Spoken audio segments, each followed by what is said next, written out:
Hello friends, welcome to பாண்டியநாட் சமையல். இன்னைக்கு நம்ம பார்க்க போற ரெசிபி என்னன்னு பாத்தீங்கன்னா, ஒரு சூப்பரான அவியல் எப்படி பண்ண போறோங்கிறதாங்க பார்க்க போறோம்.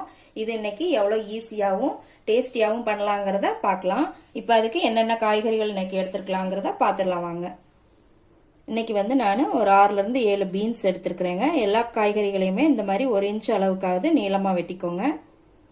கேரட்டு, அவரைக்காய், சேனக்கிழங்கு, முருங்கைக்காய், கொத்தவரங்காய், அதாவது சீனி அவரைக்கான்னு கூட சொல்லுவாங்க இதை, உருளைக்கிழங்கு, 2 கத்திரிக்காய் இந்த மாதிரி நான் கட் பண்ணி தண்ணியில் போட்டு வச்சுருக்கேன் கருப்பாயிருங்கிறதுக்காக, வாழைக்காய் எல்லாத்தையுமே இந்த மாதிரி கொஞ்சம் பெருசு பெருசாகவே வெட்டிக்கோங்க.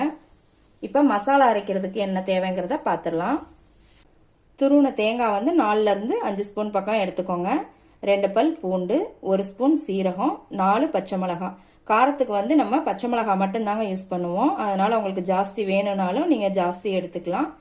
இப்போ எப்படி பண்ணலாங்கிறத பார்த்துடலாம் வாங்க. இப்போ கேஸில் ஒரு கடாய் வச்சுருக்குறேங்க. அதில் 2 ஸ்பூன் பக்கம் தேங்காய் எண்ணெய் விட்டுக்கோங்க. அவியல் தேங்காய் எண்ணெயில் செய்யுங்க, நல்லா ஃப்ளேவராக டேஸ்டியாகவும் இருக்கும். உங்களுக்கு தேங்காய் எண்ணெய் ஃப்ளேவர் பிடிக்கல அப்படின்னா நீங்கள் ரீஃபைண்ட் ஆயில் யூஸ் பண்ணிக்கோங்க. ஆனால் கண்டிப்பாக தேங்காய் எண்ணெயில் ஒரு டைமாவது ட்ரை பண்ணி பாருங்கள், நல்லாயிருக்கும். இப்போ இதில் முருங்கைக்காய், சேனக்கிழங்கு, உருளைக்கிழங்கு சேர்த்துக்கலாம். கொஞ்சம் ஹார்டான காயெல்லாம் சேர்த்து ஒரு 2 நிமிஷத்துக்கு வதக்கிக்கலாம். ஒரு 2 நிமிஷத்துக்கு நல்லா வதக்கிக்கோங்க. 2 நிமிஷம் நல்லா வதங்கிடுச்சுங்க. இப்போ மற்ற காய்கறி எல்லாத்தையும் நம்ம சேர்த்துடலாம்.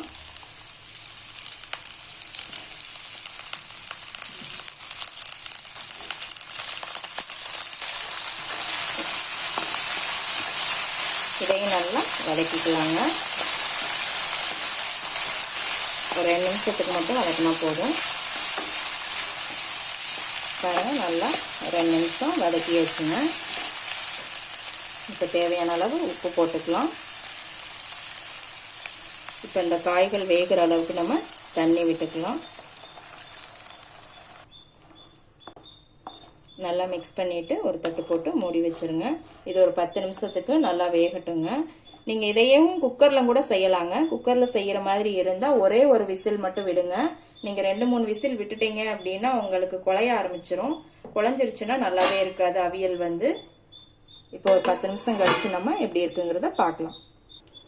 இப்போ இந்த தேங்காய் துருவல், பச்சை மிளகாய் இதெல்லாம் நம்ம நைஸாக மிக்சியில் பேஸ்ட் பண்ணி எடுத்துக்கலாம். இப்போ ஒரு 10 நிமிஷம் ஆயிடுச்சுங்க. எப்படி இருக்குன்னு பார்த்துடலாம். காயெல்லாம் நல்லா வெந்துருச்சுங்க.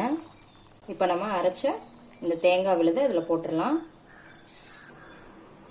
இதையும் நல்லா மிக்ஸ் பண்ணி விட்டுக்கோங்க. ஒரு 2 நிமிஷத்துக்கு மட்டும் கொதிக்கட்டுங்க. ரொம்ப நேரம் தேங்காய் அரைச்சி விட்டதுக்கப்புறம் கொதிக்கக்கூடாதுங்க. 2 நிமிஷம் நல்லா கொதிச்சிருச்சுங்க. இப்போ நம்ம இதை இறக்கிடலாம். அடுத்து நம்ம தாளிச்சிடலாம். இப்போ தாளிப்பு கரண்டியில் 2 ஸ்பூன் தேங்காய் எண்ணெய் விட்டுக்கோங்க. எண்ணெய் சூடானதும் 1/2 ஸ்பூன் கடுகு, 1/2 ஸ்பூன் உளுத்தம்பருப்பு போட்டுக்கோங்க. இதோட கொஞ்சம் கருவேப்பிலை. இப்போ இதை அந்த அவியல்ல ஊற்றிடலாம். இப்போ இதெல்லாம் சேர்த்துடலாம். இப்போ நல்லா மிக்ஸ் பண்ணி விட்டுக்கோங்க. அவ்வளோதாங்க, சூப்பரான அவியல் ரெடி ஆயிடுச்சு. எப்படி இருக்குன்னு கண்டிப்பாக செஞ்சு பாருங்கள். செஞ்சு பார்த்துட்டு கமெண்ட்டில் போடுங்க. லைக் பண்ணுங்கள், ஷேர் பண்ணுங்கள், சப்ஸ்கிரைப் பண்ணுங்கள். கூடவே பெல் ஐக்கான் பட்டனையும் அமுக்குங்க. மறுபடியும் வேற ஒரு ரெசிபியோட சந்திக்கலாம் ஃப்ரெண்ட்ஸ். அன்போடு சமைத்து ஆனந்தமாய் உண்டு இன்பமாய் வாழுங்கள். வாழ்க வளமுடன்.